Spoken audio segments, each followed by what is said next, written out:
তেলটাকে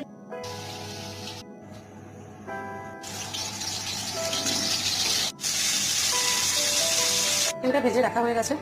চিকেন ভাজা তেলের মধ্যে প্রথমে গোটা গরম মশলা দিয়ে দিতে হবে, তারপরে রসুন বাটা দিয়ে 30 সেকেন্ডের মধ্যে ওটাকে ভেজে নিয়ে পরে টমেটো পেস্টটাকে দিয়ে ভালো করে ভাজতে হবে যতক্ষণ না তেল বেরিয়ে আসছে।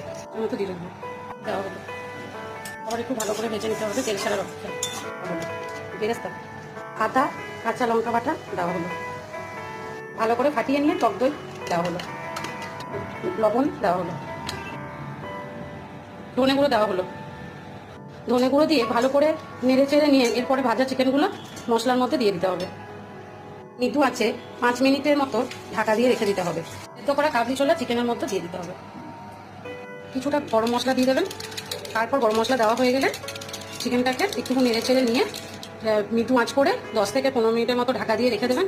আর যদি প্রয়োজন হয় তাহলে একটু নুন ঝাল টেস্ট করে নিয়ে তারপর একটু জলও অ্যাড করে দিতে পারেন।